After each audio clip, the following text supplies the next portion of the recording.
on a regardé un peu tous les miracles qu'il avait fait, qui faisaient partie, au fait, de son ministère.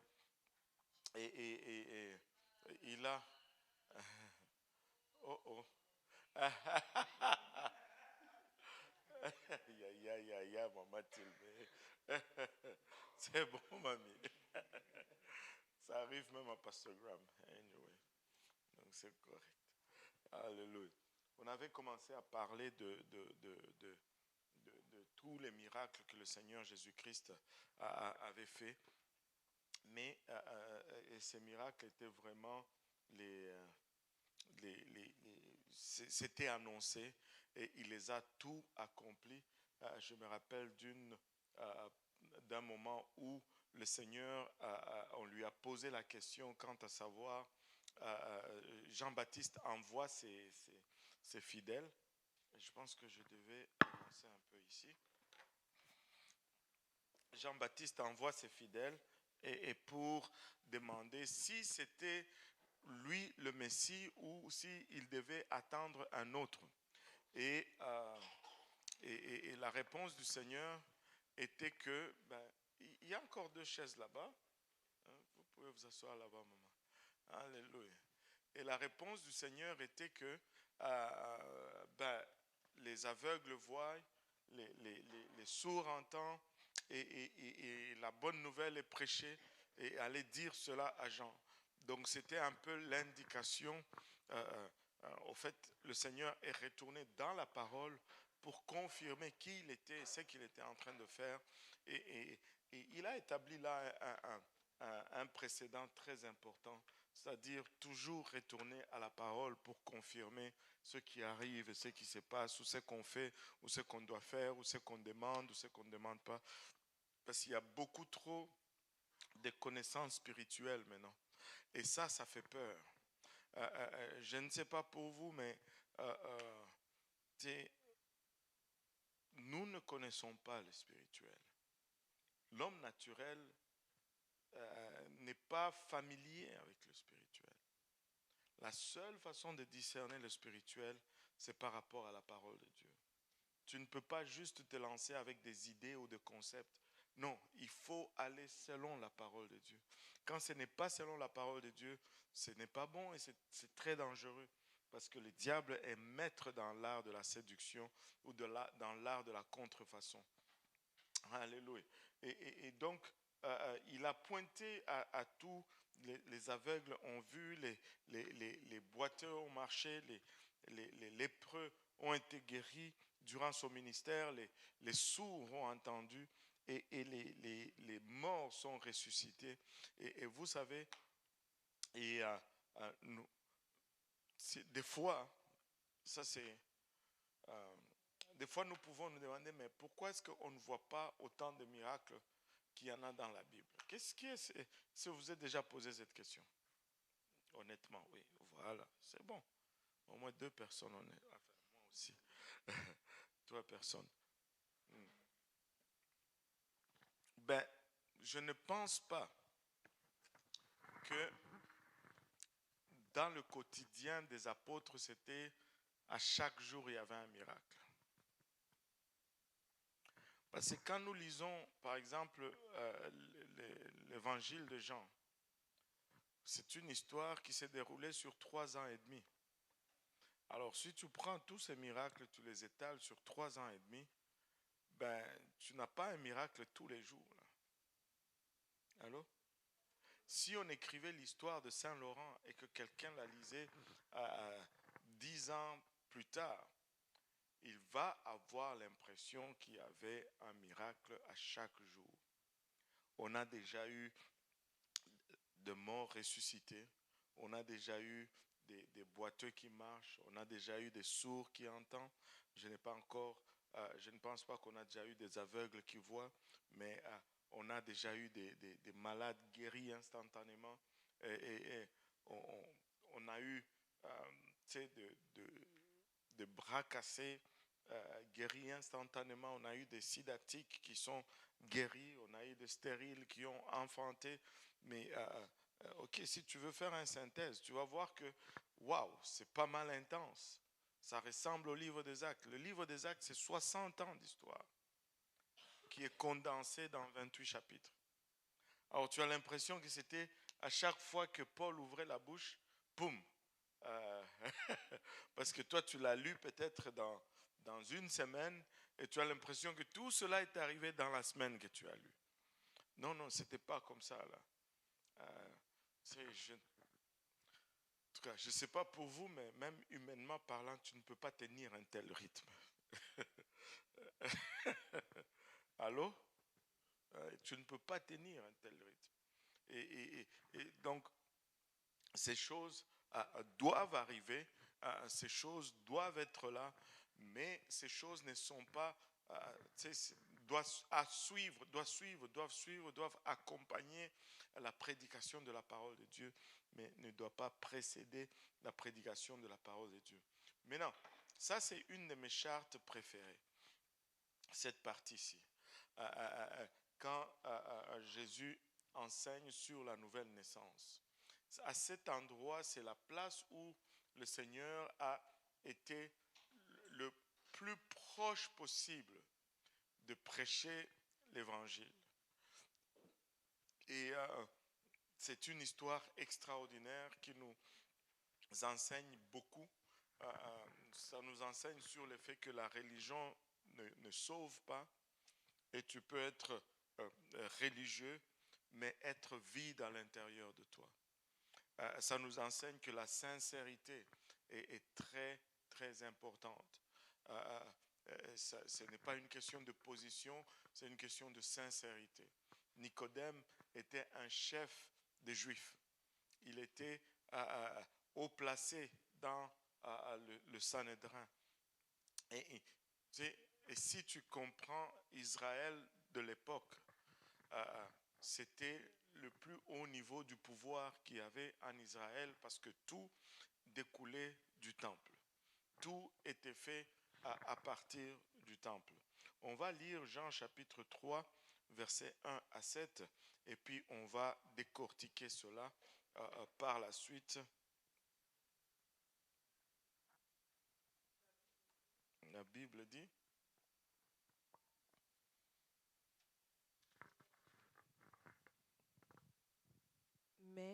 Mais il y eut un homme d'entre les pharisiens nommé Nicodème, un chef des Juifs, qui vint, lui, auprès de Jésus de nuit et lui dit, Rabbi, nous savons que tu es un docteur venu de Dieu, car personne ne peut faire ces miracles que tu fais si Dieu n'est avec lui.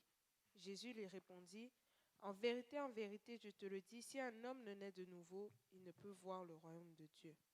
Nicodème lui dit, comment un homme peut-il naître quand il est vieux? Peut-il rentrer dans le sein de sa mère et naître? Jésus répondit, en vérité, je te le dis, si un homme ne naît d'eau et d'esprit, il ne peut entrer dans le royaume de Dieu. Ce qui est né de la chair est chair, et ce qui est né de l'esprit est esprit. Ne t'étonne pas que je t'ai dit, il faut que vous naissiez de nouveau. vous pouvez aller jusqu'au verset 10. Le vent souffle où il veut, et tu en entends le bruit, mais tu ne sais d'où il vient ni où il va. Il en est ainsi de tout homme qui est né de l'esprit. Nicodème lui dit, comment cela peut-il se faire? Jésus lui répondit, tu es le docteur d'Israël et tu ne connais pas ces choses? Waouh! Quelle exclamation! Tu es le docteur d'Israël et tu ne connais pas ces choses? Il était supposé connaître ces choses. Il était supposé diriger les gens dans les voies de Dieu. Mais il n'avait aucune idée c'était cette voie. Et ça, c'est très courant de nos jours. C'est très courant des soi-disant pasteurs, mais qui n'ont aucune connaissance de la parole de Dieu. Je me rappelle quand on est allé au Congo en 2017. Le frère Gauthier était du voyage. Et vous savez, il y avait beaucoup de gens là-bas. Et tu sais comment on faisait? Le matin, on se réveille, on prend un déjeuner royal, un petit déjeuner royal, parce que quand on partait, on partait. On revenait seulement le soir. Et là, on allait, il y avait des groupes de 2 qui partaient avec les jeunes de l'église locale pour évangéliser n'importe où. Et moi et Pasteur Pablo, on restait pour enseigner Purpose Institute. Ils allaient dans des maisons, ils allaient dans des coins de rue. Et je vous dis, une des questions qu'on leur posait souvent où ils allaient, c'est que vous êtes des pasteurs. Parce qu'on associe toujours la connaissance de la parole de Dieu au ministère. Ça n'a rien à voir. Ça n'a rien à voir. Mais tu pouvais voir que les gens, même s'ils avaient des positions de leadership, ils n'avaient pas la connaissance de la parole. Et nous pouvons rendre grâce à Dieu que nous faisons partie d'une église qui nous montre la parole de Dieu. Une église qui va dans la parole. Et une église qui te pointe là où c'est écrit. Ce n'est pas partout comme ça. Ce n'est pas partout comme ça. Et je rends grâce à Dieu pour notre leadership. Je rends grâce à Dieu pour le privilège que j'ai eu de tomber ici. J'aurais pu tomber ailleurs et être zélé pour quelque chose qui n'est pas vrai. Je rends grâce à Dieu pour cela. Il dit, un chef, il dit, mais il y eut un homme d'entre les pharisiens nommé Nicodème, un chef des Juifs. Pas juste un juif, mais c'était un chef des Juifs. Il avait une position, il était haut gradé. Et vous allez, si tu le vois par la suite, tu vas réaliser qu'il faisait partie du Sanhédrin. Et maintenant, il vint, lui, auprès de Jésus de nuit. Pourquoi il vient de nuit? C'est parce qu'il ne veut pas que tous les autres juifs, tous ceux qui font partie de son cercle, le voient. Parce que le Seigneur était regardé comme un hérétique, comme quelqu'un qui était contre la parole de Dieu. Et là, avoir une relation avec lui était mal vu. Ça t'est pénalisé. Mais malgré cela, on peut dire, oh, il est allé de nuit, il n'était pas assez courageux, mais il était quand même assez courageux pour aller. Voilà. Il a été quand même assez courageux pour y aller de nuit. Et des fois, c'est ce qu'on dit, il ne faut pas mourir dans l'orgueil ou dans la... Des fois, on va dire mourir dans la honte, mais au fait, cette honte cache l'orgueil. Allô? La honte cache l'orgueil. Parce que tu as honte d'être vu comme ça, parce que tu penses que tu es comme ça. C'est d'où, c'est de là que vient la honte. Vous savez, l'orgueil est quelque chose de très subtil. Ça s'infiltre dans des coins oh, je suis gêné. Non. C'est parce que tu ne veux pas que les gens voient tes faiblesses des fois. C'est comme, juste fais ce qu'il y a à faire. Alléluia, amen, gloire à Dieu. Alléluia. Anyway, j'ai dévié un peu, je reviens. Amen. Alléluia. Il est allé, lui, auprès de Jésus de nuit. Et là, quand il arrive là-bas, il lui dit, Rabbi. Il appelle maître, Rabbi. Nous savons que tu es un docteur venu de Dieu. Waouh! Il confirme que nous savons que tu es venu de Dieu. Mais si vous savez qu'il est venu de Dieu, pourquoi? Mais parce que des fois, ce sont les intérêts personnels. On était en Afrique du Sud. On a enseigné à une quarantaine de pasteurs. On les a enseigné l'unicité. Au début, c'était intense. Les questions fusaient de partout. Mais après, à chaque question, il y avait une réponse. À chaque question, il y avait une réponse biblique. Et 2 jours après, tu pouvais voir que l'intensité des questions a baissé parce que ils ont trouvé leur réponse. Mais après, c'était l'intérêt personnel qui est venu sur la voie de la vérité. Un seul s'est fait baptiser au nom de Jésus-Christ. Pourquoi? Parce qu'on veut préserver certaines choses. On veut préserver certaines apparences. Mais Nicodème dit, nous savons que tu es un docteur venu de Dieu, car personne ne peut faire ces miracles que tu fais si Dieu n'est avec lui. Nicodème n'avait que ça à regarder. Et certes, il regardait ce que le Seigneur enseignait, il avait de la difficulté à suivre.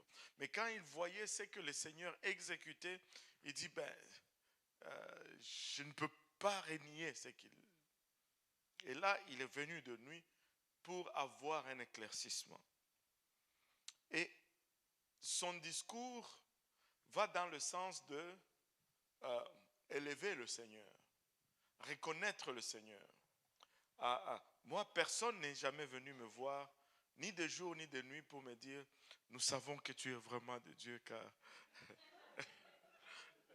je serais content si quelqu'un... Mais on voit tout de suite l'intention de lever le Seigneur Jésus-Christ. C'est comme, c'est une reconnaissance, une flatterie. Le Seigneur aurait pu dire, oh yes, oui, je suis de Dieu. C'est ça. Mais ce n'est pas ce que le Seigneur a dit. Pourquoi? Parce que Jésus n'était pas juste un simple bon enseignant. Jésus n'était pas juste un simple prophète qui venait de la part de Dieu. Jésus était Dieu manifesté dans la chair, et comme Dieu, il n'avait pas perdu tous ses attributs divins. Divins ou divines, je ne sais plus. Divin, bon voilà, divin. Divin. Un attribut? C'est un attribut? En tout cas, ça dépend dans quel pays tu es.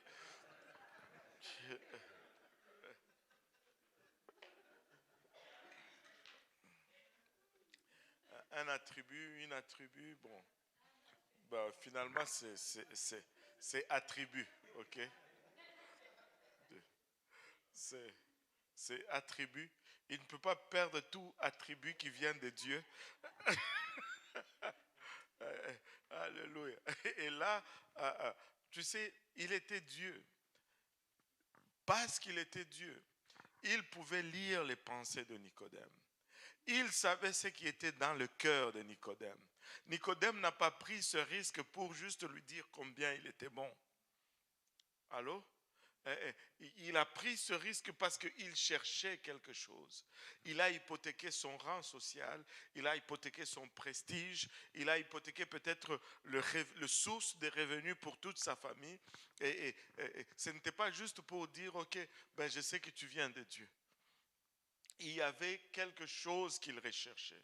Et le Seigneur, étant Dieu, pouvait lire la pensée de Nicodème. Laissez-moi vous dire, seul Dieu peut lire la pensée d'une personne. Le diable ne peut pas lire tes pensées. Les anges ne peuvent pas lire tes pensées. Alléluia. Et les hommes, les frères et les sœurs ne peuvent pas lire tes pensées non plus. Ils peuvent juste tâtonner. Alléluia. Seul Dieu peut connaître les pensées du cœur de l'homme. Et heureusement que nous ne pouvons pas lire les pensées des gens. Ouf. Seigneur Jésus. Si c'était comme ça, oh maman, moi je m'enfermerais toujours dans la maison. Je ne sais pas si vous alliez être audacieux là, mais des fois il y a de ces choses qui te passent dans la tête. Tu te dis, Seigneur, délivre-moi, papa. Je ne sais pas, je suis le seul là-dedans. Ouf. Ouh là là là là là là là là. Des fois tu es comme, mais d'où ça vient encore ça? Seigneur, je plaide le sang, je plaide le sang. Alléluia. Et donc, seul Dieu peut lire les pensées d'un homme, seul Dieu peut le connaître. Et comme il était Dieu, il a pu voir ce qui était dans le cœur de Nicodème. Et Jésus lui répond, lui donne une réponse qui serait catégorisée comme totalement HS. Tu sais, quand on faisait les dissertations à l'école, tu fais toute ta dissertation comme pas possible. Tu donnes au prof et puis il écrit en gros HS, hors sujet. Oh, mais j'ai détesté le français. Oh là là, c'est pourquoi j'ai dit une attribut. Les Français, avec moi, c'était deux, comme on dit. Et j'aime ce dicton, le français, c'est la viande d'éléphant. Tu en manges un peu, tu en laisses un peu aux autres. Tu ne peux pas tout finir toi-même. Alléluia. Et donc, Jésus lui dit, en vérité, je te le dis, si un homme n'est né de nouveau, il ne peut voir le royaume de Dieu. Et à chaque fois que le Seigneur donne cette espèce, je ne sais pas si je peux appeler ça une exclamation, une introduction, une double dose d'insistance, en vérité, porte attention à ce qui suit parce que c'est capital, c'est fondamental. Et je dirais comme le frère Cédric, quand le Seigneur dit en vérité, c'est parce que c'est la vérité. Alléluia. Alléluia. Et, et, c'est important, c'est capital. Il dit, porte attention à ce qui suit. Et laissez-moi vous dire, ce qui suit est d'importance capitale pour tout être humain. Parce que c'est là la clé à l'éternité. C'est là le miracle qui va au-delà de la tombe. C'est ce qui affecte non seulement cette vie, mais aussi celle à venir.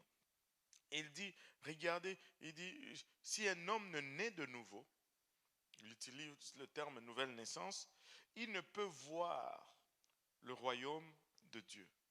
Waouh! Si tu n'es pas né de nouveau, tu ne peux pas voir le royaume de Dieu. Et j'ai argumenté avec quelqu'un une fois, il me dit, ben là, voir c'est une chose, c'est pas une question de voir, il n'a pas dit entrer. La parole de Dieu c'est juste lis un tout petit peu plus loin et tu vas trouver la réponse. Et il dit, il ne peut voir le royaume de Dieu. Et pour la première fois, Nicodème entendait ce concept. Pour la première fois, il entendait que quelqu'un pouvait naître de nouveau. Et pour lui, pour nous, ça devient facile aujourd'hui. On pense pour être intelligent parce que le concept est déjà établi. Mais c'est la toute première fois que c'était dit. Et je suis sûr que si on était à la place de Nicodème, on allait réagir comme Nicodème. Comment vais-je entrer dans le ventre de ma mère et naître encore? Je suis déjà vieux. De quoi est-ce que tu parles? Peux-tu expliquer ce que tu es en train de dire? Et là, donc le Seigneur dit, ça prend la nouvelle naissance pour pouvoir voir le royaume de Dieu. Et Nicodème était perplexe. Il lui dit, mais comment un homme peut-il naître quand il est vieux? Peut-il entrer dans le sein de sa mère et naître? Comment est-ce que ce processus va se faire? Et là, Jésus répond maintenant en donnant plus d'éclaircissements.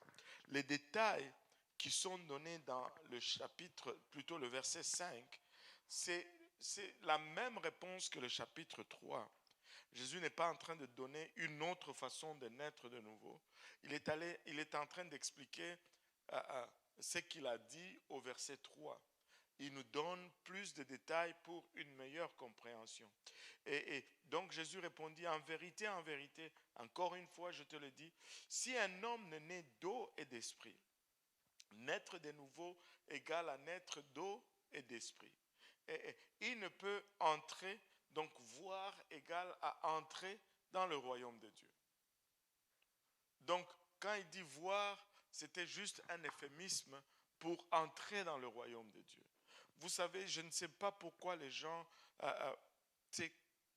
vont se battre sur des mots comme ça.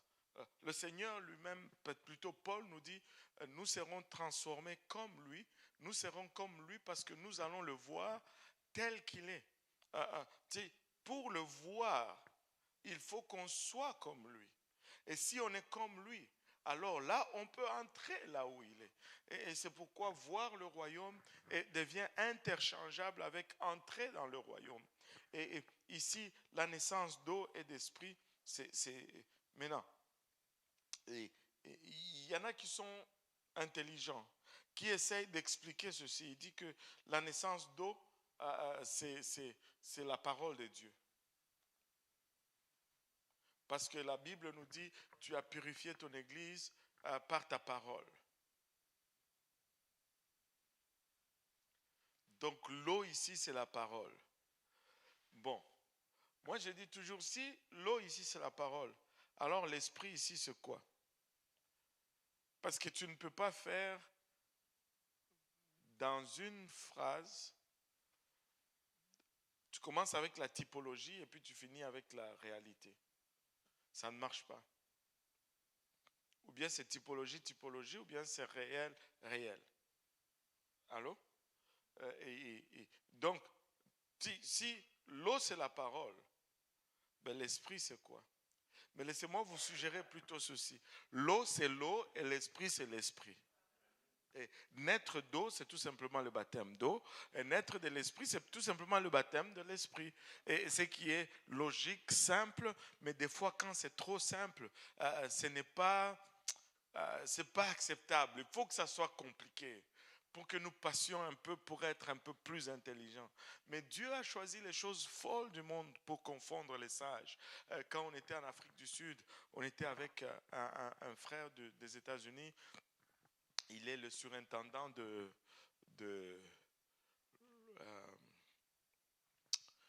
bon, quelque part aux États-Unis, j'ai oublié, et il s'appelle Bishop Stark. Et il racontait comment le dimanche, avant qu'il ne vienne aux États-Unis, il y avait un jeune homme qui est arrivé à son église. Il était là, il avait plein de tatous. Et dans son oreille, il avait, tu sais, les trucs là qu'on met pour faire un gros trou là. L'espèce de cerceau ou d'anneau là. Les quoi? Plugs, ok. Bon, les plugs, mais ça déplugue. Anyway.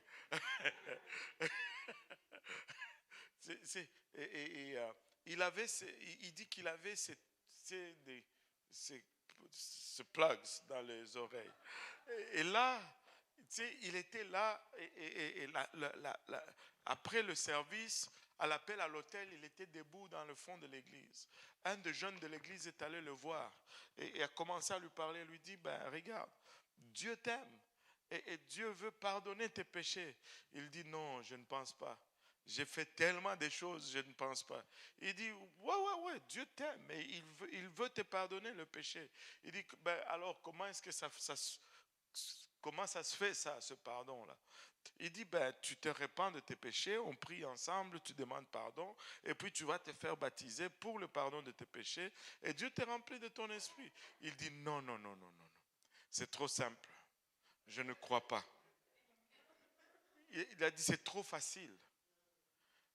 Ça serait trop facile pour moi. J'ai fait trop de gaffes. C'est impossible que ça soit ça, là. Tu sais, quelqu'un doit me fouetter ou quelque chose. Et des fois, c'est là notre raisonnement. Mais et là, le jeune homme lui dit, ben, est-ce que tu ne veux pas essayer Dieu pour autant? Qu'est-ce que tu as à perdre? Il dit, je n'ai rien à perdre, allons-y. Et il s'est repenti de ses péchés et on l'a baptisé au nom de Jésus. Il est sorti de l'eau en parlant en d'autres langues comme l'Esprit lui donnait de s'exprimer. Laissez-moi vous dire, c'est facile, mais c'est ça que Dieu a établi. C'est aussi simple que ça. Les voies de Dieu sont tellement simples que même, comment il dit encore?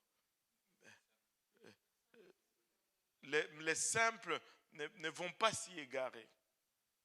Même les simples ne peuvent pas s'égarer sur le voie de Dieu. Ah oui.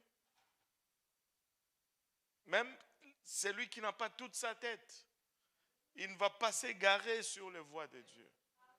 Quand tu veux seulement Dieu, tu peux rester sur ces chemins jusqu'à ce que la trompette sonne. Mais quand on devient trop intelligent, ça devient compliqué là.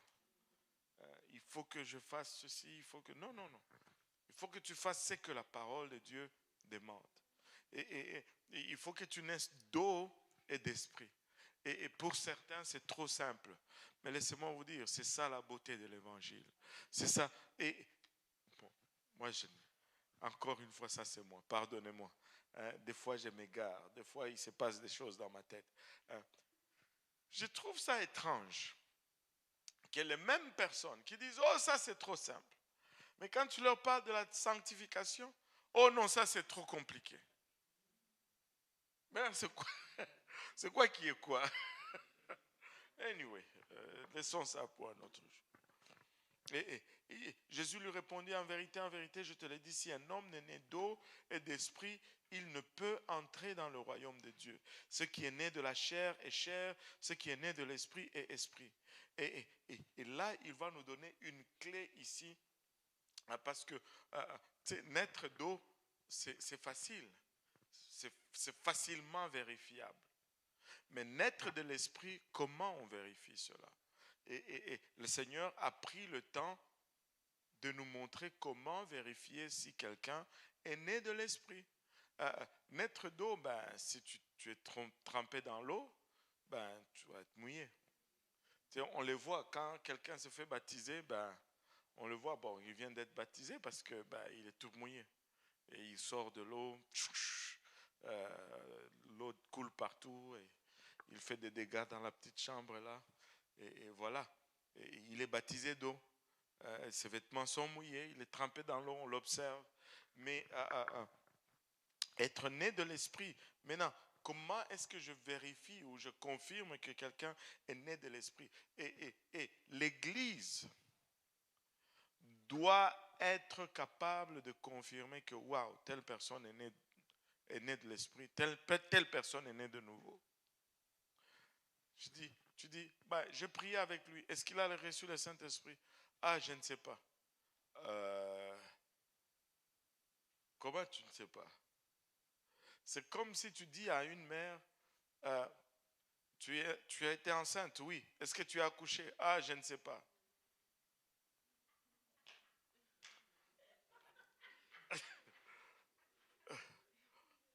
Oui, c'est vraiment ça, parce que l'Église, c'est l'épouse de Christ. Allô? Et ceux qui sont nés de nouveau, ce sont les bébés en Christ. Une mère ne peut pas accoucher sans savoir qu'elle a accouché. Allô?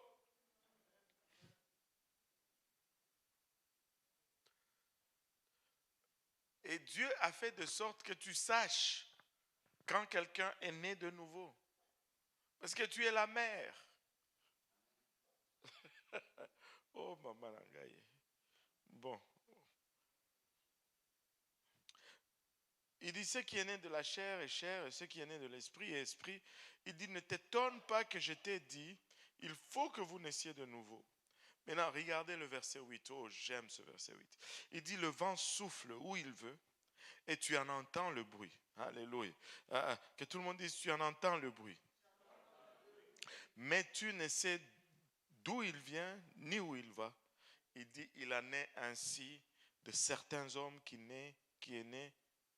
sont nés de l'esprit. Non. Ça dit, il en est ainsi de la plupart des gens qui naissent de l'esprit. Ça dit de la majorité des gens qui naissent de l'esprit. Bon, qu'est-ce que ça dit? De tout homme qui naît de l'esprit. Donc si tu nais de l'esprit, on va t'entendre. On va t'entendre. Le témoignage de l'esprit, c'est que on va t'entendre. Il dit le vent souffle, et le vent est toujours type ou synonyme ou symbolique du Saint-Esprit. Le vent souffle, on ne sait ni d'où il vient, ni où il va, mais on en entend le bruit. Et donc l'indication que quelqu'un a reçu le Saint-Esprit, c'est qu'on va entendre le bruit qu'il va émettre. Alléluia. Et je pense que ça là, c'est la place, c'est une des places les plus efficaces de la démonstration de l'évidence du Saint-Esprit. On entend celui qui a reçu le Saint-Esprit. On entend celui qui a reçu le Saint-Esprit. Et les apôtres, les gens vont te dire, oui, j'ai cru, j'ai fait la prière du pécheur, et Dieu m'a rempli du Saint-Esprit. Tu as parlé en langue? Non. Comment tu sais que tu as reçu le Saint-Esprit? Oh, parce que j'ai dit la prière du pécheur. Non. Quand tu reçois le Saint-Esprit, les gens savent que tu as reçu le Saint-Esprit. Ils peuvent dire que, waouh, lui, il a reçu le Saint-Esprit. C'est observable. Ça s'observe que quelqu'un a reçu le Saint-Esprit. Maintenant, j'ai toujours comparé. Tu sais, quand quelqu'un dit j'ai reçu le Saint-Esprit, je n'ai pas parlé en langue. C'est comme si tu me dis tu as été trempé dans l'eau, mais tu n'es pas mouillé. Ça ne marche pas là. Quand tu le reçois, tu parles en d'autres langues. Et ça, c'est depuis l'Ancien Testament, la typologie était déjà là. Vous savez, quand on regarde,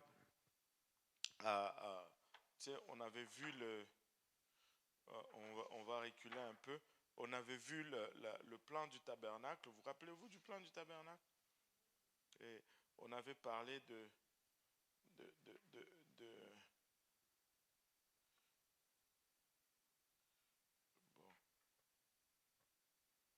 bon, quelque part. Bon, euh, voilà. On avait parlé du plan du tabernacle. On s'était dit que quand les Israélites plaçaient toutes les fournitures du tabernacle pour dresser la tente, littéralement, ils dessinaient une croix. Ça s'est posé en forme de la croix. Et nous nous sommes dit que ça représentait notre repentance, un lieu de mort, la cuve, plutôt l'autel de rein ou l'autel de sacrifice. C'est là où on meurt, comme les brebis sacrificielles mouraient sur l'autel de sacrifice. C'est là où nous mourons dans nos pensées. Après, il y avait la cuve de rein, le lieu de lavage. Je lisais un document qui disait, des fois les gens se posaient des questions, c'est comment ça se fait que juste une petite cuve de rein comme ça pour que les sacrificateurs se lavent. Et ce n'était pas un petit truc comme ça là. Euh, Ça pouvait contenir je ne sais plus combien de milliers de litres dans la cuve d'airain. C'était pas juste un petit truc là. Et là, quand tu rentrais, ça on disait c'était le lieu saint. Tu rentres dans la tente d'assignation, tu avais la prière, la parole et le témoignage. Et après, tu rentrais dans le lieu très saint où il y avait la présence de Dieu. Et ça, c'était notre synonyme de baptême d'eau. Et ça, c'est notre synonyme de baptême du Saint-Esprit.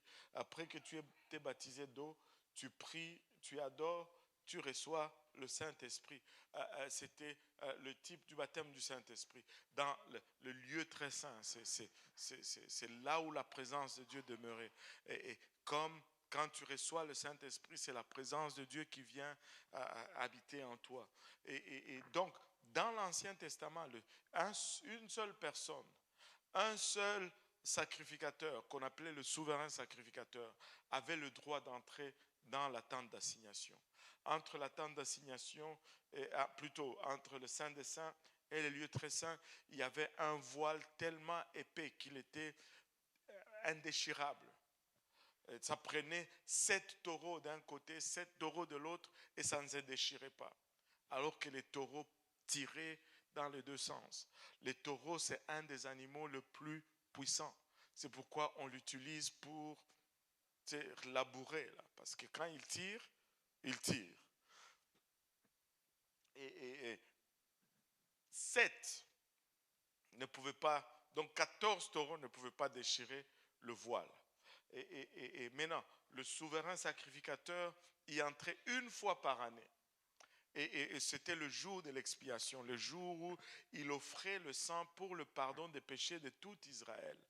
Et vous savez, les choses qui arrivent dans l'Ancien Testament, la parole nous dit, sont l'ombre de choses à venir. En Christ, nous avons la substance. Eux, ils avaient l'ombre, mais nous avons la substance. Et j'ai toujours dit que la substance est toujours mieux que l'ombre. Avec l'ombre, tu peux avoir une idée, mais tu n'es pas sûr. Ça dépend toujours de l'angle dans lequel la lumière frappe. Allô? Si tu regardes l'ombre je ne sais pas moi, de Oumou, si la lumière frappe dans un certain angle, tu peux dire, ah, ça c'est Oumou. Mais si ça frappe dans un autre angle, tu peux regarder l'ombre de Oumou, tu dis, c'est peut-être la sœur Carrie. Parce que ce n'est pas très bien défini. Mais quand la substance est là, nous avons l'affaire et c'est clair. Il n'y a pas de confusion à ce que nous connaissons et ce que nous savons être le plan du salut. Maintenant, le souverain sacrificateur, il entrait là une fois, après s'être purifié, après avoir offert, en passant, savez-vous qu'il y a eu un avion qui a été envoyé en Israël avec 5 vaches rousses? Est-ce qu'il y a quelqu'un qui a vu cet article? C'est parce que ça prend une vache rousse pour le sacrifice au temple, pour lancer le sacrifice au temple. Ils en ont 5.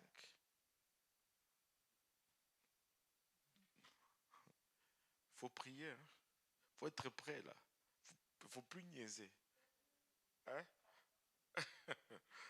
Anyway, c'est la fin. Je ne veux pas vous faire peur. Retournons Et là, le souverain sacrificateur, après avoir offert le sacrifice pour ses péchés, là, il prenait le sang du taureau pour les péchés de tout Israël. Là, il entrait avec maintenant dans le propitiatoire, dans le Saint des Saints, pour asperger le sang sur le propitiatoire et pour calmer la colère de Dieu pour un an. Maintenant, s'il entrait là-dedans et qu'il n'avait pas bien fait ses affaires, il tombait, il mourait là-dedans, paf. Parce que la présence de Dieu, dans la présence de Dieu, le péché ne subsiste pas. Mais s'il faisait bien, Dieu acceptait le sacrifice. La présence de Dieu était manifeste. Vous savez, quand la présence de Dieu est manifeste, qu'est-ce qui arrive? Les gens courent, les gens dansent, les gens font ce qu'on fait souvent le dimanche dans l'église. Et il va commencer à danser là-dedans, il va commencer à sauter. Mais au bord de sa robe, il y a des petits clochers comme ça. Et quand il commence à sauter, à danser, ces clochers font gling, gling, gling, gling, gling. Et quand les gens entendent dehors, ils savent que wow, tout est correct. Nos péchés ont été pardonnés. La présence de Dieu a été manifeste. Alléluia. Et personne n'est mort. Et déjà dans l'Ancien Testament, pour savoir que l'Esprit était descendu et que c'était positif, il fallait qu'ils entendent. Toute la foule à l'extérieur était dans le silence. Quand ils entendaient le gling, gling, gling, gling, l'adoration partait. Et comme quand tu pries avec quelqu'un, avez-vous déjà remarqué ceci? Tu pries avec quelqu'un, quand il commence à parler en langue, on dirait que ta voix augmente. Ton volume monte.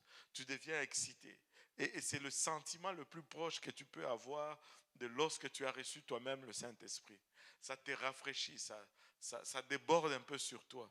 Tu es comme, ouais, tu commences à regarder tout le monde. Vous voyez. C'est ça.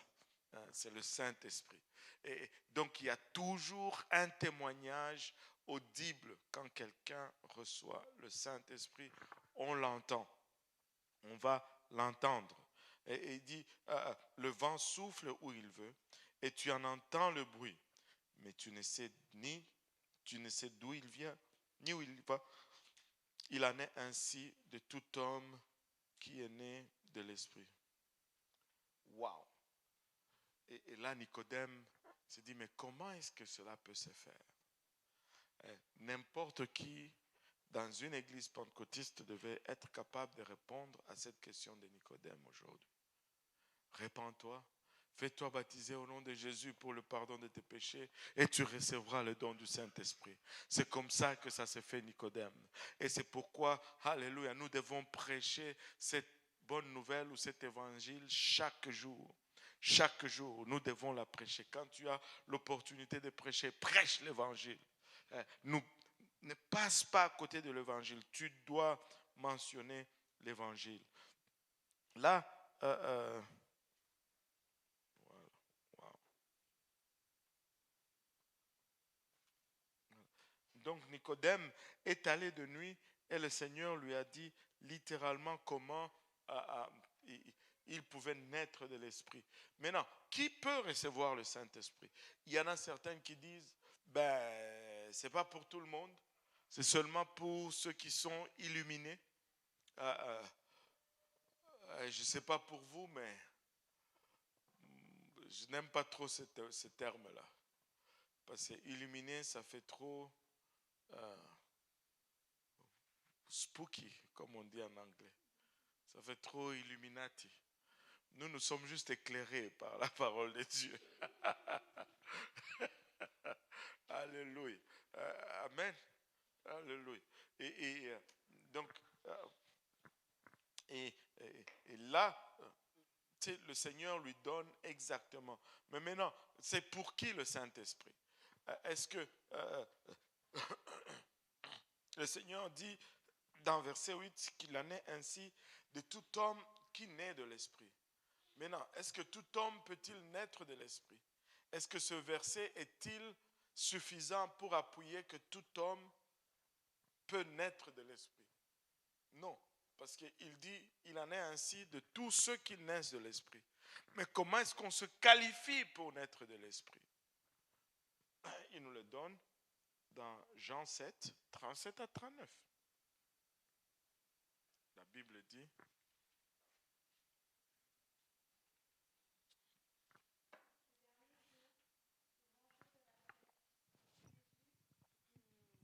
se tenant debout, s'écria, « Si quelqu'un a soif, qu'il vienne à moi et qu'il boive. Celui qui croit en moi, des fleuves d'eau vive couleront de son sein, comme dit l'Écriture. » Il dit cela de l'Esprit que devaient recevoir ceux qui croiraient en lui, car l'Esprit n'était pas encore, parce que Jésus n'avait pas encore été glorifié. Waouh! Vous savez, la parole de Dieu elle est très bonne, elle est succulente, elle est complète. Tu n'as pas à te casser la tête à gauche, à droite, tout est dedans. Tout est dedans. Il dit, le dernier jour, le grand jour de la fête, Jésus se tenant debout s'écria. Il s'est crié, il a dit à haute voix, parce qu'il y avait beaucoup de gens, il voulait que tout le monde l'entende. Il dit, si quelqu'un a soif, qu'il vienne à moi et qu'il boive. Mais il n'avait pas de verre d'eau. Qu'il vienne à moi et qu'il boive. Mais qu'il boive quoi? Là, il donne la clarification. C'est lui qui croit en moi. Alléluia. C'est lui qui croit en moi. De fleuves d'eau vive couleront de son sein, comme dit l'Écriture. Mais de quoi est-ce qu'il est en train de parler ici? Alléluia. Et la Bible nous le décrit. Il dit cela de l'Esprit, celui qui est né de l'Esprit, l'Esprit dont nous avions parlé tout à l'heure. Il dit cela de l'Esprit que devaient recevoir ceux qui croiraient en lui, car l'Esprit n'était pas encore, parce que Jésus n'avait pas encore été glorifié. Donc, là, le qualificatif pour recevoir le Saint-Esprit, c'est de croire en Jésus. C'est lui qui croit en moi. Si quelqu'un a soif, si tu as soif et que tu crois en Jésus, tu vas recevoir le Saint-Esprit. Ce n'est pas pour une classe particulière, ce n'est pas pour les étudiants de Purpose Institute, ce n'est pas pour ceux qui ont une licence, c'est pour tout le monde. Les enfants de 5 ans reçoivent le Saint-Esprit. Les enfants de 6 ans reçoivent le Saint-Esprit. Car la promesse est pour vous, pour vos enfants et pour tous ceux qui sont au loin, en aussi grand nombre que le Seigneur, notre Dieu, les appellera. Le Saint-Esprit, c'est pour les policiers. Le Saint-Esprit, c'est pour tout le monde. C'est pour tout le monde. Si tu crois en lui et que tu as soif, tu vas recevoir le Saint-Esprit. Tu vas le recevoir. Amen. Alléluia. Et je me rappelle une fois, on était encore au Congo. Je pense que c'était le troisième voyage. Le troisième voyage, j'étais avec la sœur Karine et la sœur Morgane. Ils ont fait un truc pour les enfants. Et je pense qu'il y a eu un bon nombre d'enfants qui ont reçu le Saint-Esprit. Mais l'église dans laquelle on était, c'était nouveau pour eux. Là, mon frère, qui est le pasteur, s'est fait convoquer par, le conseil des anciens, si on peut le dire. Il dit, mais là, vous exagérez un peu. Comment est-ce que les enfants peuvent recevoir le Saint-Esprit? Lui n'avait pas de réponse. Et on rentrait à la maison. Là, tu vois qu'il était préoccupé, mais hésitant. Il me dit, bon, il m'appelle toujours pasta.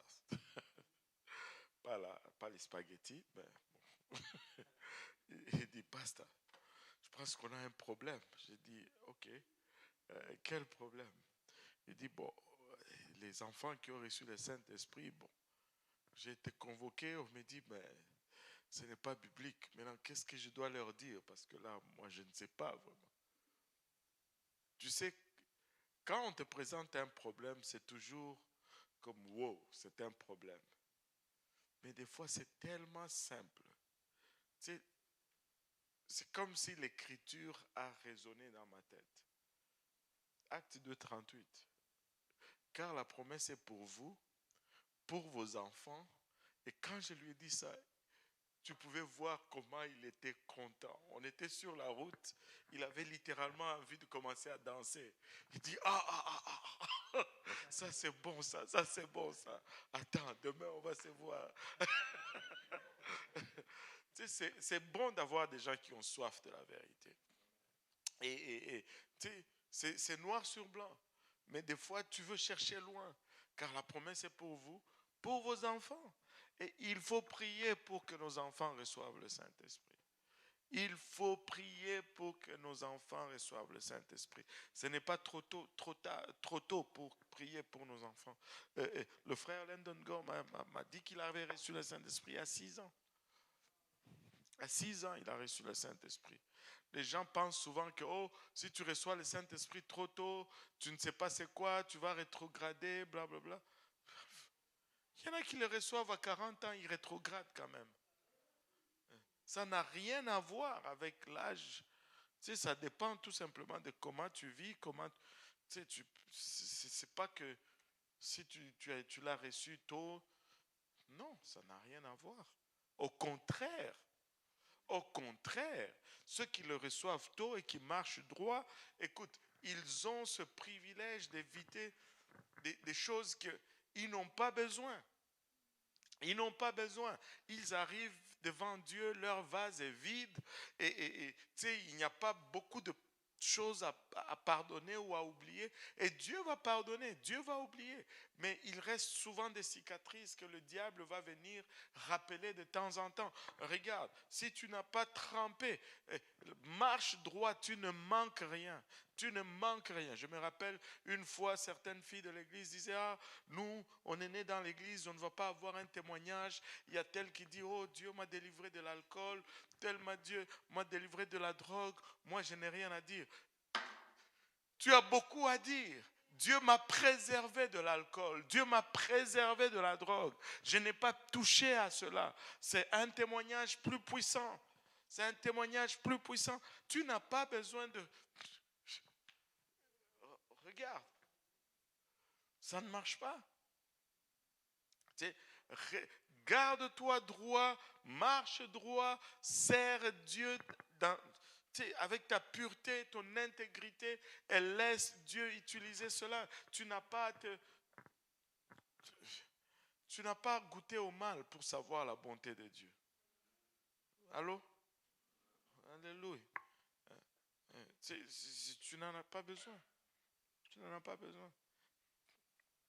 Et donc, le Seigneur, regardez ceci.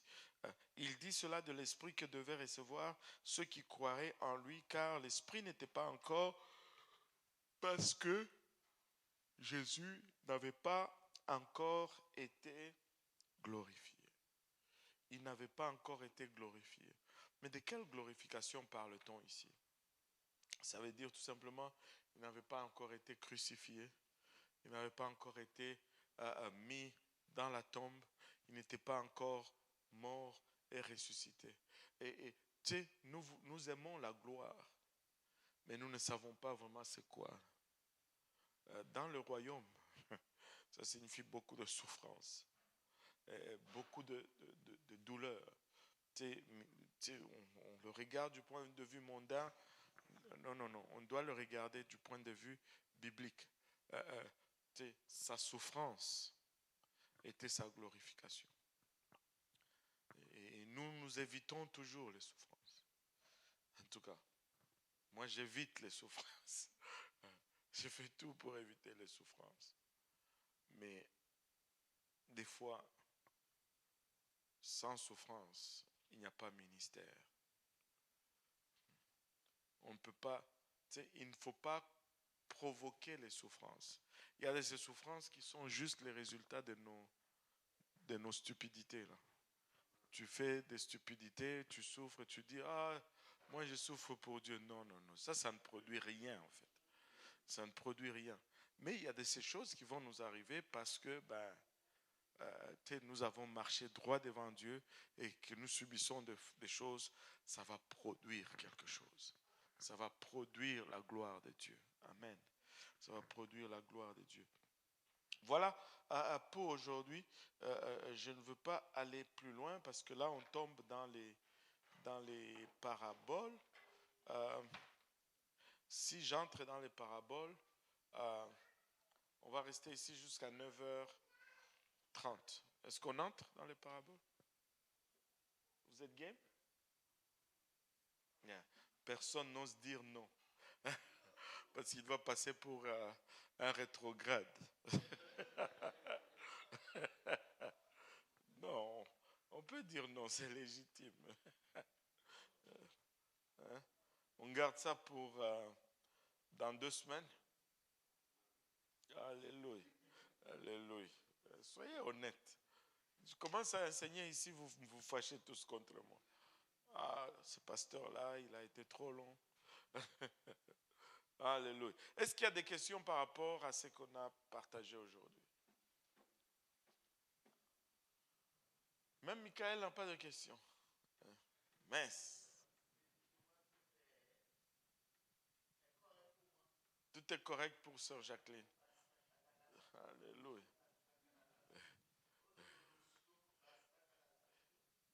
Est-ce que c'est correct pour vous aussi? Voilà, pause, maman, pause.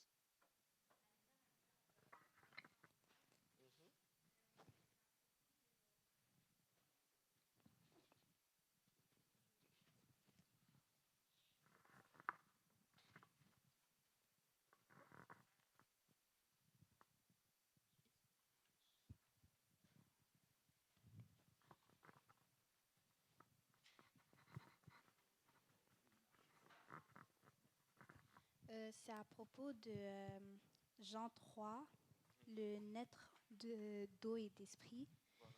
Dans le fond, il y a des personnes qui vont utiliser le verset des fleuves d'eau vive coulera de ton sein pour dire que naître d'eau, c'est pas nécessairement se faire baptiser, comme quoi le baptême, c'est pas nécessaire. Ils vont dire que comme c'est pour... Non, c'est très simple à répondre à cette question. Parce que quand il dit de fleuves d'eau vive couleront de ton sein, il nous dit c'est quoi le fleuve d'eau vive dans le verset 39. Qu'est-ce que le verset 39 nous dit? Jean 3. Jean 7 plutôt.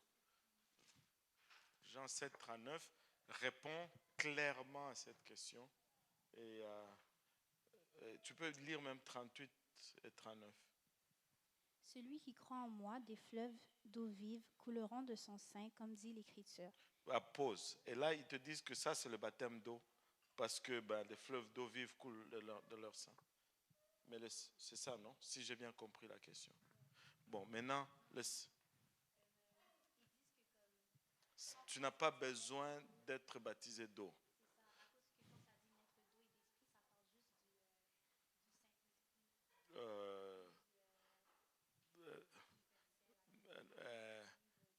Non, parce que les fleuves d'eau vive, il l'explique. le verset 39. Lis le verset 39 maintenant. Verset 39, il dit cela de... Pause. Il dit cela. Qu'est-ce qu'il a dit? Le fleuve d'eau. Donc, quand il parlait de fleuve d'eau, il a dit ça par rapport à l'esprit qui allait être donné à ceux qui vont croire en lui. Donc, le fleuve d'eau ici parle du Saint-Esprit. Mais ce n'est pas le baptême d'eau et le baptême du Saint-Esprit. Parce qu'il a mis dans le même verset le baptême d'eau et le baptême du Saint-Esprit. Si le fleuve d'eau fait référence encore au baptême du Saint-Esprit, c'est comme s'il aurait dit, pour naître de nouveau, il faut être né de l'Esprit et de l'Esprit. Tu sais, c'est comme, il ne peut pas, tu vois ce que je dis? Il ne peut pas dire, pour être né de nouveau, il aurait peut-être dit être né d'eau ou de l'Esprit. Alors là, on peut, tu sais, interchanger les deux. Il a dit naître d'eau et de l'Esprit. Parce que l'eau est différente de l'Esprit.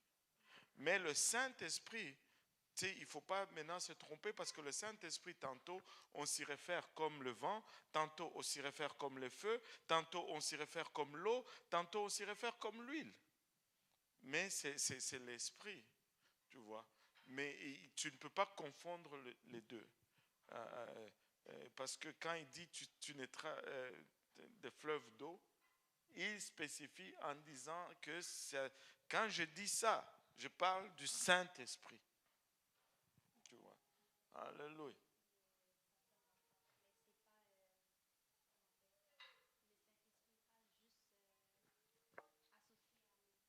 Non. Le Saint-Esprit peut être associé à l'eau, peut être associé au vent, comme on l'a vu dans Jean 3, peut être associé à l'huile, il peut être associé à l'huile dans le parabole des 10 vierges. On peut l'associer au feu. Et le jour de la Pentecôte, il y avait et le vent et le feu. Et donc, c'est juste des types de typologie ou une façon de montrer. Mais ce n'est pas que partout où on dit l'eau, ça veut dire sur le Saint-Esprit. Merci. Ouais. Et l'autre place, pour ne pas dire aussi, parce que si c'est vraiment comme ça, le Seigneur serait en train de se contredire. Marc 16, 15, 16, il dit, allez faites de toutes les nations, non, allez annoncer cette bonne nouvelle à toute créature, celui qui croira et qui se fait baptiser sera sauvé. Bon,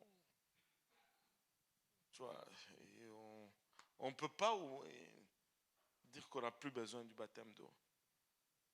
Et Pierre, le jour de la Pentecôte, répentez-vous et que chacun de vous soit baptisé. Et donc, c'est pas ça ne marche pas. Oui, avant d'aller là, il y a elle qui avait levé la main avant, et puis après, on va aller à Michael.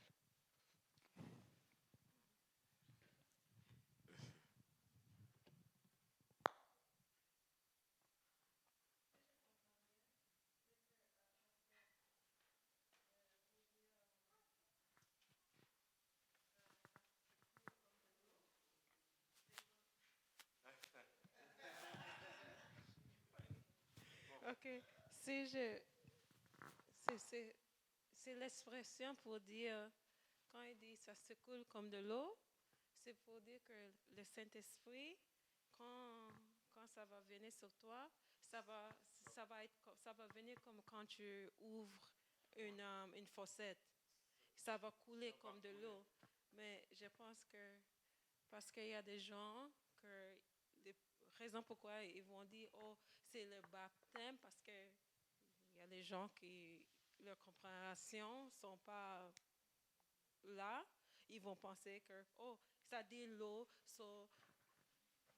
ça veut dire que tu dois pas être posé dans l'eau, ça va venir comme ça, mais c'est pas ça. Il veut dire que le Saint-Esprit, quand ça va venir sur toi, ça va être comme quand tu ouvres un robinet.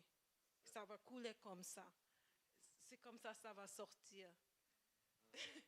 Je sais pas. Bon, il y aura un courant. C'est comme un courant. Oui. It's a flow. It's not a... C'est ça, il veut expliquer. Voilà. Mais ce n'est pas pour dire que ça remplace le baptême.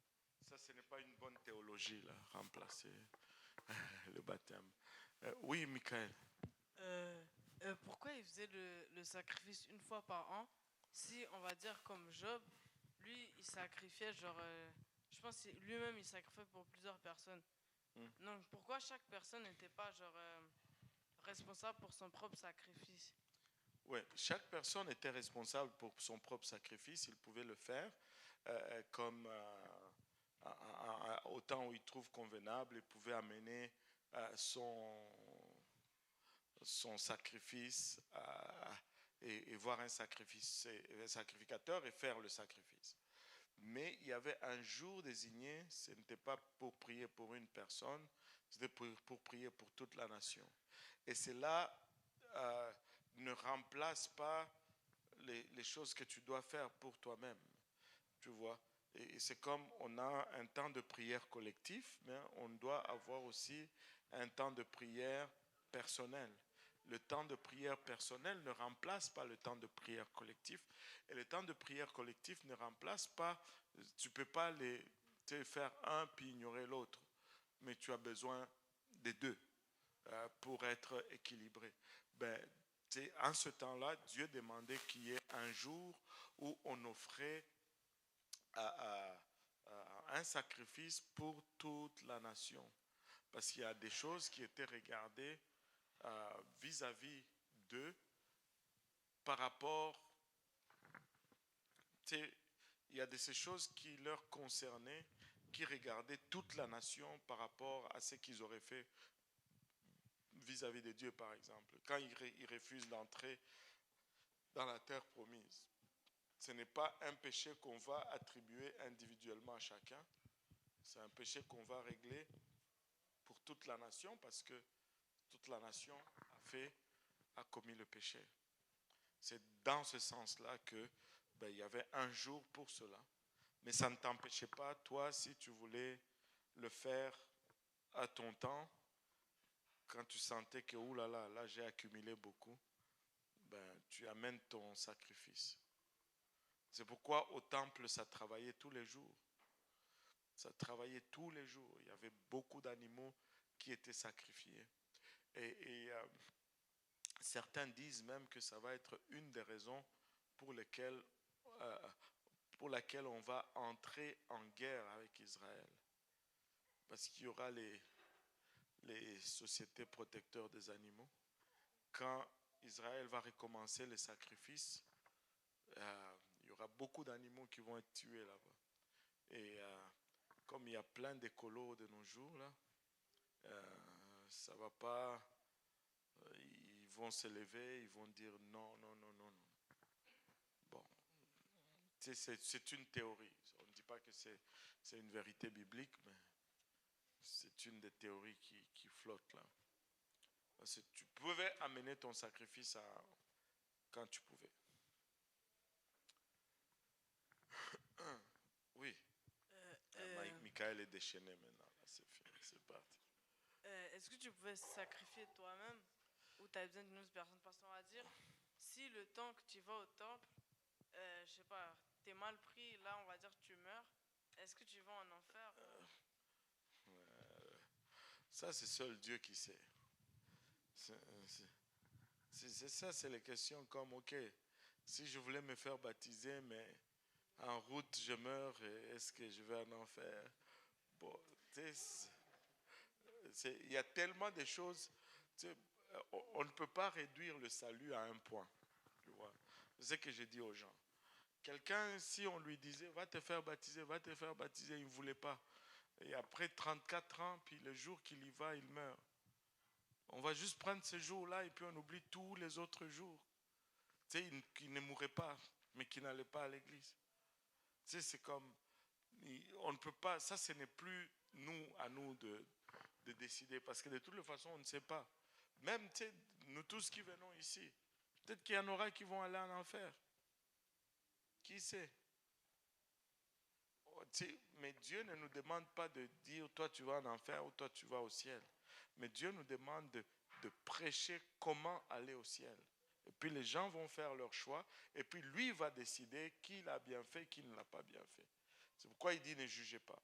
Parce que nous ne savons pas. Il y a de ces choses que les gens font, mais qui sont juste, qu'ils font superficiellement. Pour paraître. Mais peut-être que toi tu viens à l'église juste pour trouver une femme. Et puis après,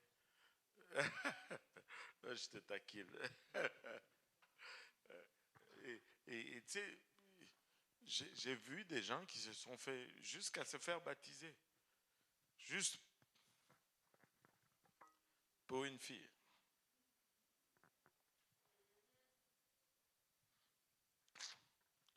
Bon, on fait comment? Et ils vont aller au ciel? On ne sait pas. Mais Dieu seul sait. Dieu seul sait. Dieu seul sait. Amen. Bon, est-ce qu'il y avait une autre question? J'avais l'impression que Kella avait beaucoup de questions parce qu'elle avait dit, je ne sais pas comment mettre tout ça en ordre. J'étais comme, oh, maman Nangai. Hein, c'est tout? C'était tout? Ok, vas-y.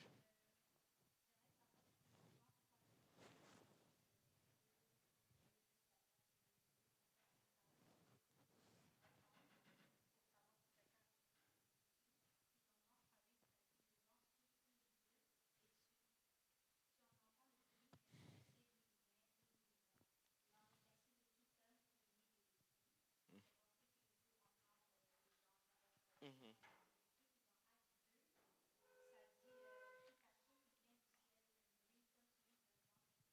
Mhm.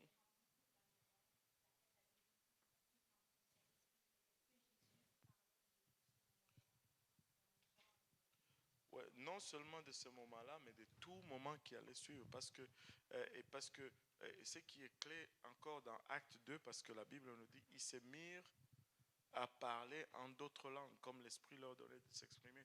S'ils parlaient en d'autres langues, ben, pour savoir qu'ils parlaient en d'autres langues, il fallait que quelqu'un les entende.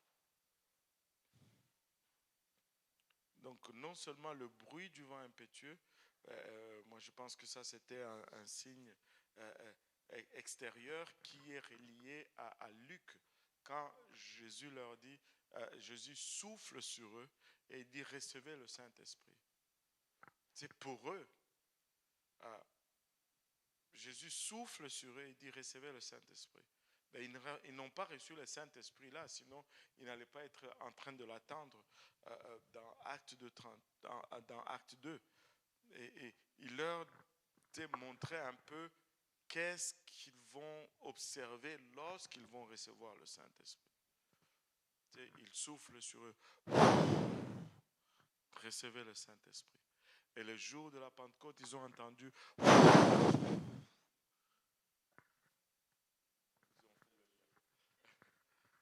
Oh, maman Nangaye. Michael, toi, commence pas. Ouais. C'est quelque chose que je me posais pendant longtemps. Ouh. Les livres de la Bible, c'est qui les a mis ensemble? Et c'est qui décide? On va dire, Paul, quand il a écrit Corinthe, c'est sûr c'est un pasteur. Et nous, on nous enseigne ici que genre, quand ton pasteur te parle, c'est comme si Dieu te parle. Mais qui, genre, a prouvé qu'il peut mettre genre 1 Corinthiens, 2 Corinthiens, et que ça soit genre comme la Bible? Tu sais, tous les livres de la Bible ont été mis ensemble. On utilise souvent le terme les livres canoniques. Parce que d'abord, il y a un point de départ. On ne part pas du nulle part, on part d'Abraham, du judaïsme et de tout ce qui a été fait. Donc, ce n'est pas juste des gens qui se mettent ensemble et qui se disent, bon, on va regarder les livres qu'il y a dans le monde et puis on va le mettre ensemble. C'est pas comme ça, là. Il y a déjà un départ. Et quand nous, ceux qui croient dans la Bible, ils ont ce qu'on appelle la foi judéo-chrétienne. Et on se base sur l'histoire des Juifs, on regarde tout d'abord qu'est-ce que eux ils regardaient comme livre saint. Déjà, on en élimine toute une multitude. Et quand tu vois les Juifs, ils parlaient de prophètes, ils parlaient des psaumes, ils parlaient de la loi. Et quand ils te parlent de la loi, ils ont les 5 livres de Moïse. Et quand ils te parlent des prophètes, les prophètes d'Israël sont connus, majeurs, mineurs. Et les psaumes, on les connaît. Et donc, déjà, on a notre base, notre fondement. Ce n'est pas juste que les gens se sont... Non, non. On s'est basé sur ce que, par là où Dieu avait commencé à faire, et on a juste suivi les traces. Au fait, quand tu arrives maintenant dans le Nouveau Testament, ça devient encore plus facile. Parce qu'on a déjà la base de l'Ancien Testament. On voit le même fil de doctrine qui part de l'Ancien Testament jusqu'au Nouveau Testament. C'est très simple. Ce n'est pas que des gens random, au hasard, se sont dit, bon, ok, ce sont là les livres. En partant de nulle part, on fait une réunion dans le sous-sol d'une salle et puis on se dit, bon, on va imposer ça comme les livres comme la parole de Dieu. Non, ce n'était pas comme ça.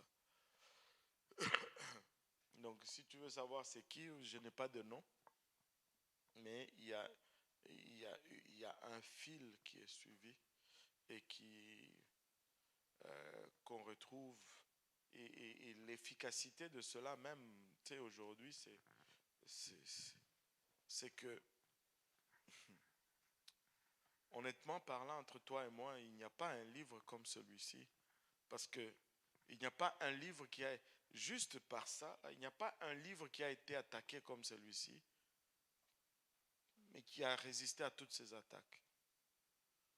On peut juste...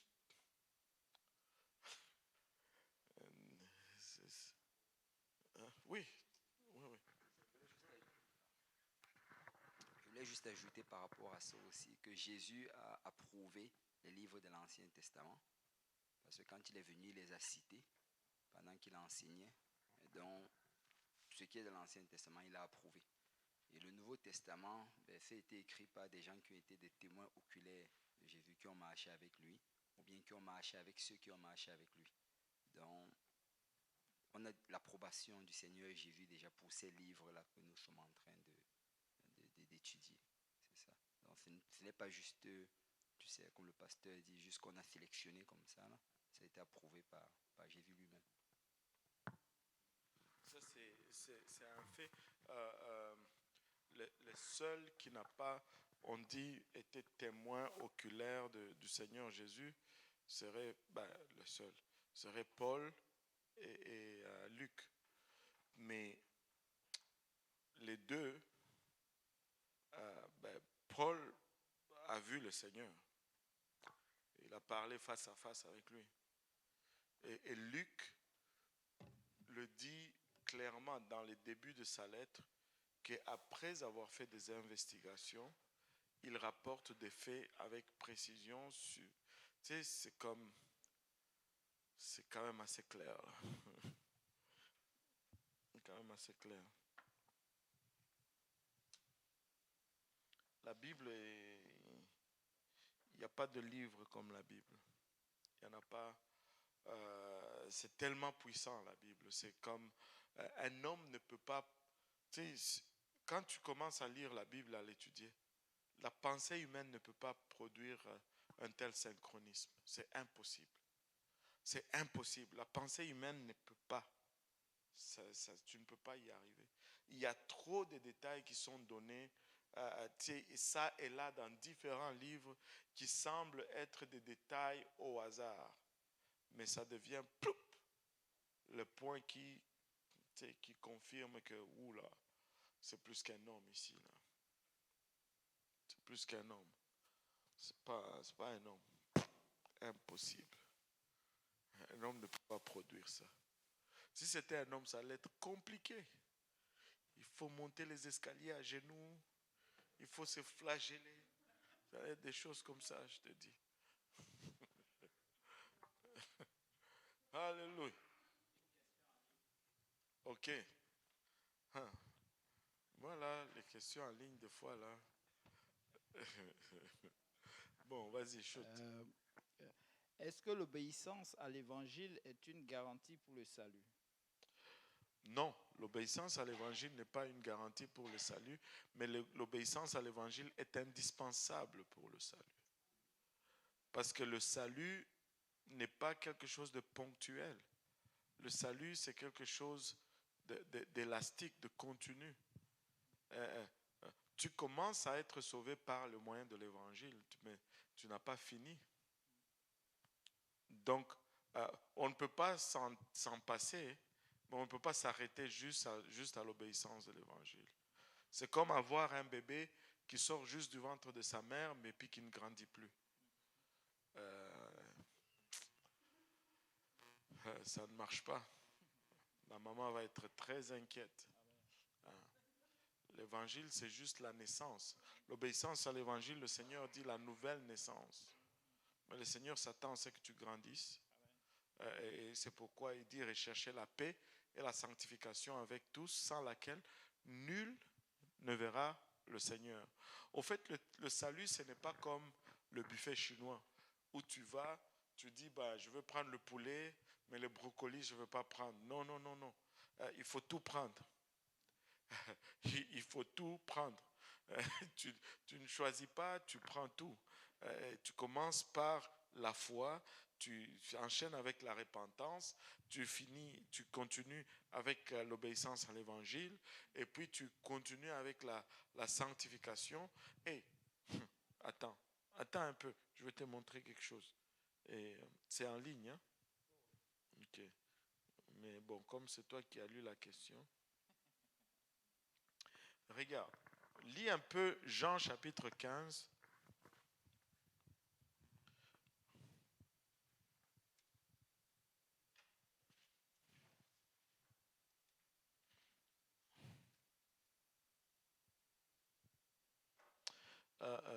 On peut le lire à partir du verset 1, bon, jusqu'au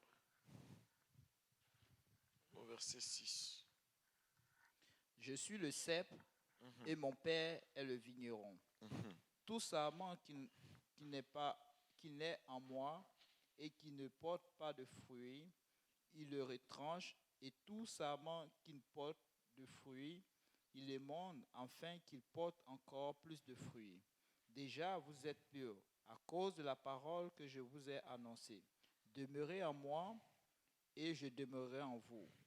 Comme le sarment ne peut lui-même porter du fruit s'il ne demeure attaché au cep, ainsi vous ne le pouvez non plus si vous ne demeurez en moi. Je suis le cep, vous êtes les sarments.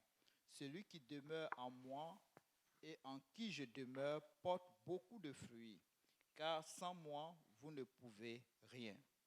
Si quelqu'un ne demeure pas en moi, il est jeté dehors comme le sarment et il sèche, puis on ramasse le sarment, on les jette au feu et il brûle. Waouh, ça devait interpeller tous les chrétiens.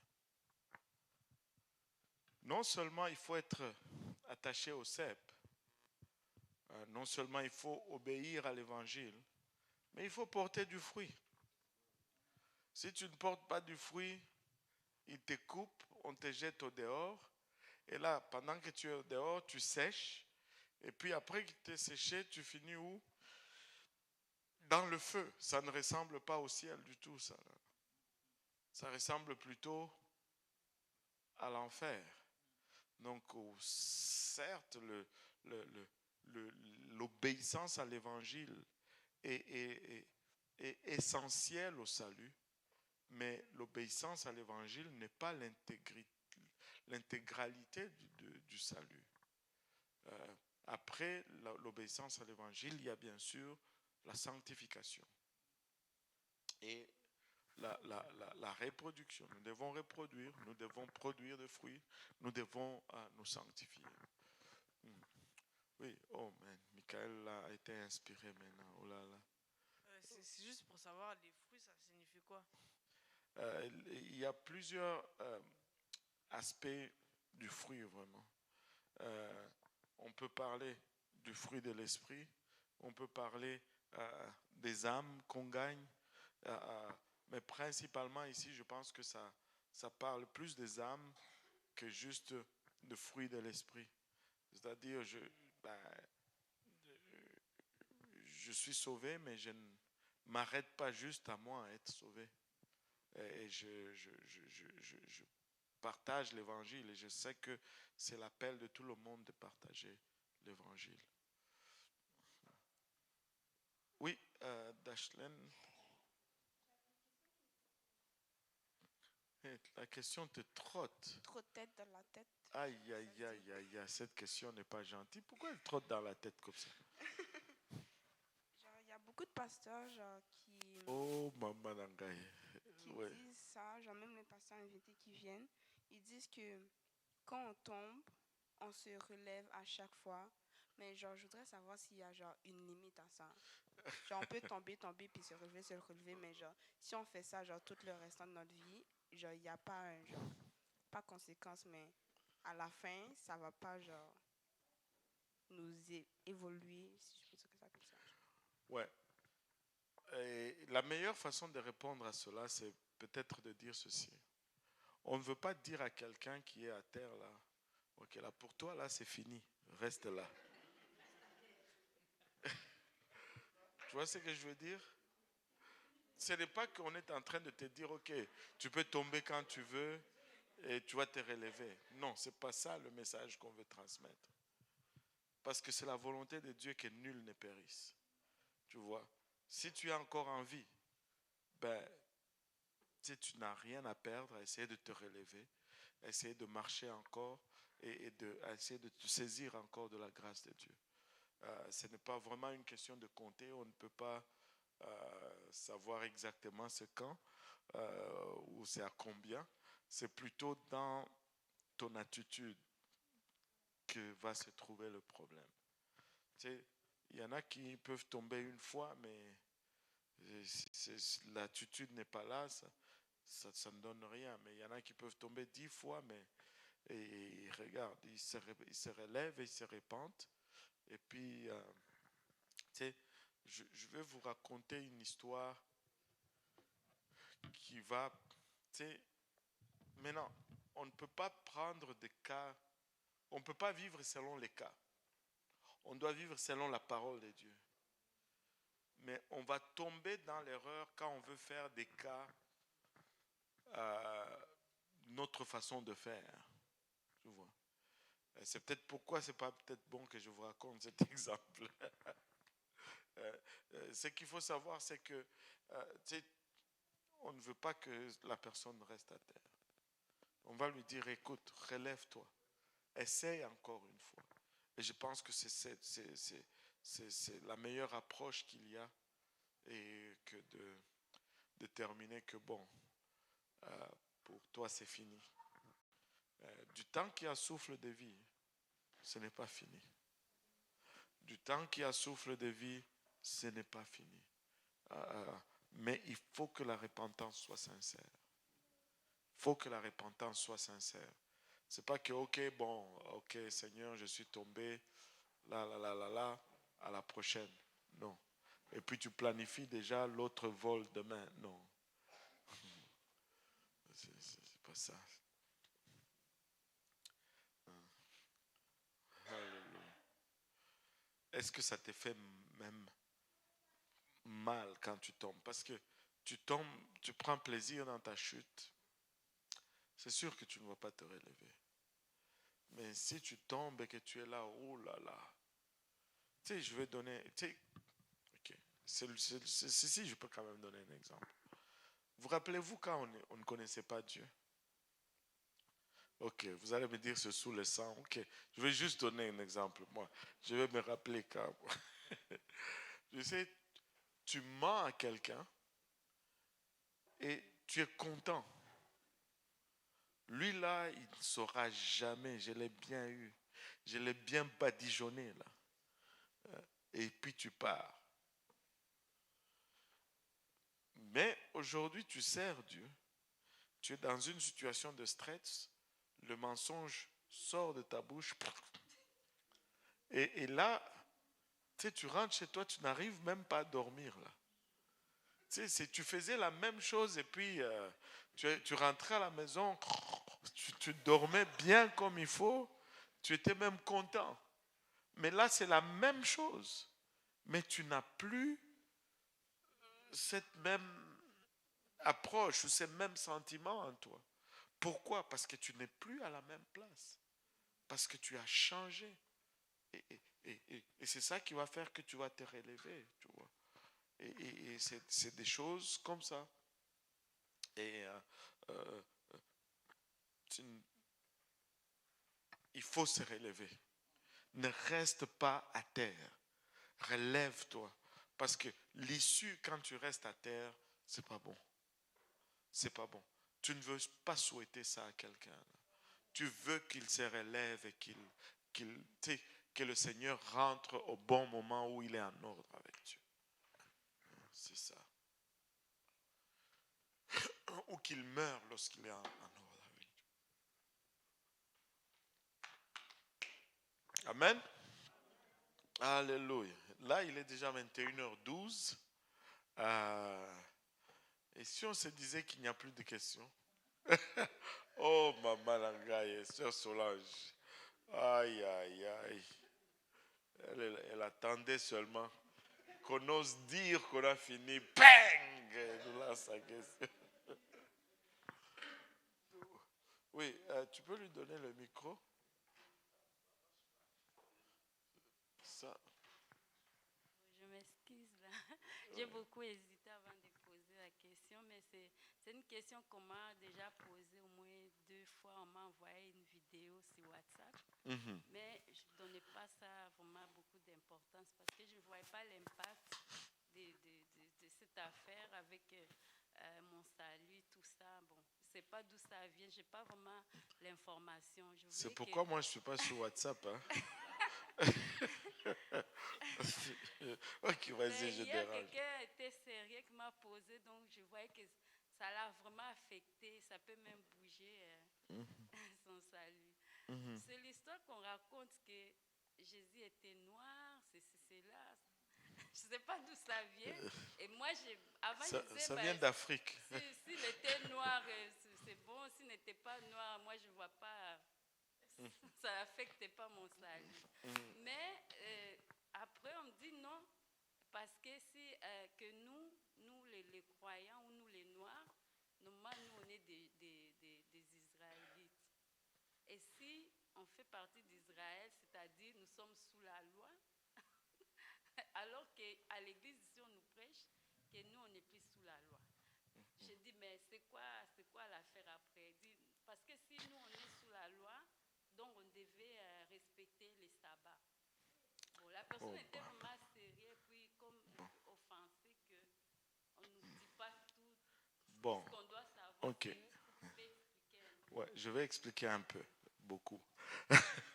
Le point, c'est ceci. C'est une confusion totale. Premièrement, Dieu n'est pas venu ici pour... La parole de Dieu, ce n'est pas pour faire la justice sociale.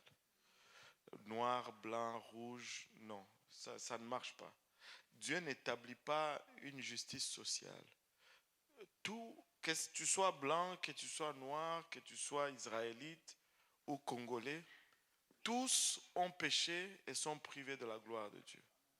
Même les Israélites, tu vois, en partant là, il n'y a pas de supériorité. Maintenant, la deuxième chose, c'est ceci. Tu ne peux pas avoir 2 alliances qui fonctionnent en même temps. L'ancienne alliance et la nouvelle alliance ne peuvent pas fonctionner en même temps. Pourquoi? Parce que c'est déclenché quand le testataire meurt. La Bible nous dit dans le livre d'Hébreux.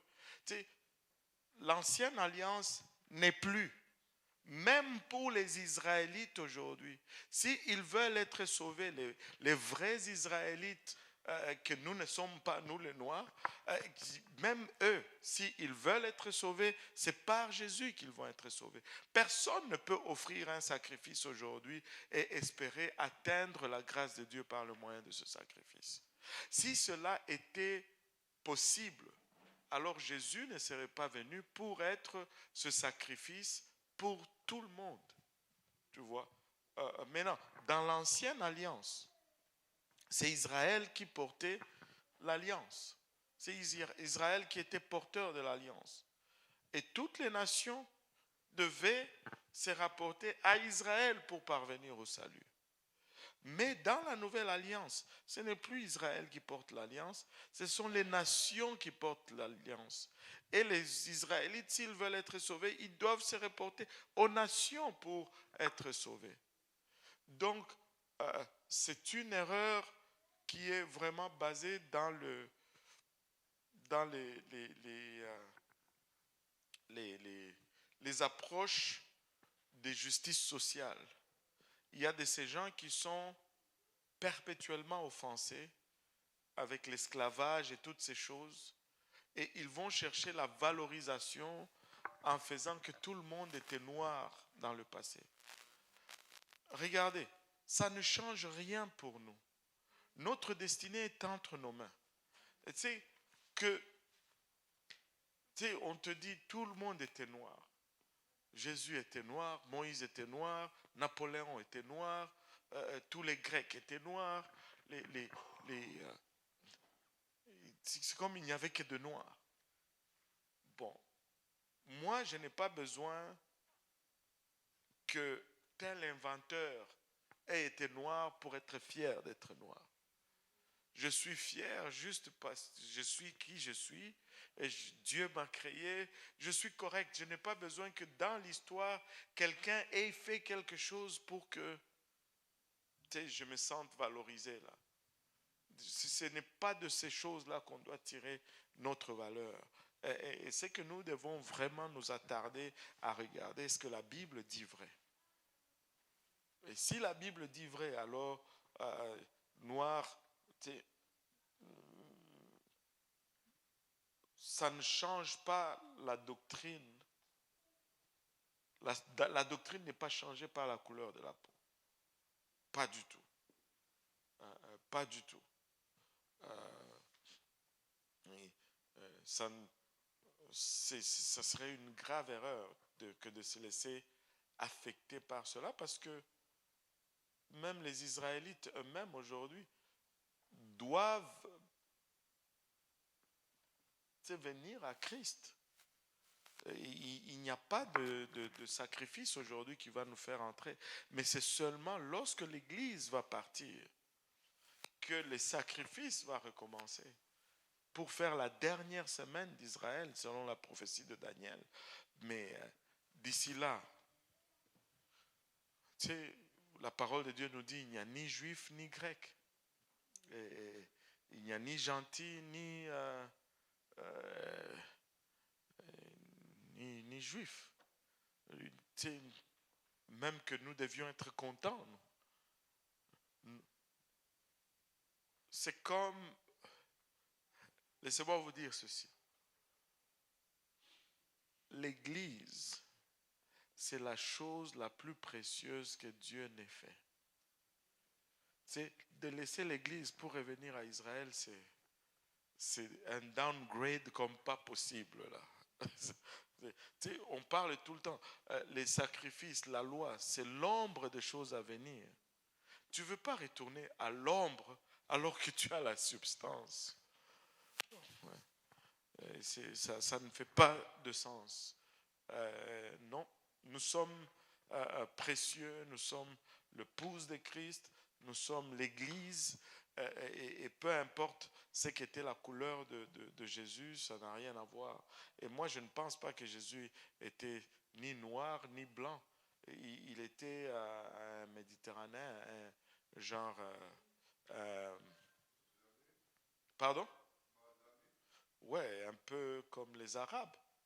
Moi, je pense qu'il était plus de ce style-là que blanc ou que noir. Il était juste dans le milieu pour que personne ne réclame.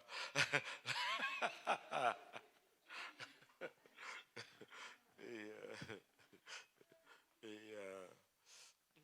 et apparemment, en Afrique, ce mouvement prend beaucoup d'ampleur, mais ça va rechercher le sentiment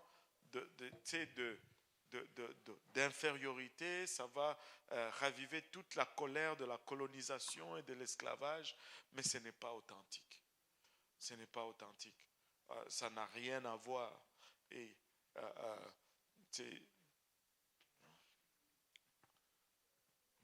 ça n'a rien à voir. Même les Juifs, ils doivent recevoir le Saint-Esprit aujourd'hui. Et encore, regardez un peu ceci. Donc, si Jésus était noir, les apôtres étaient noirs aussi.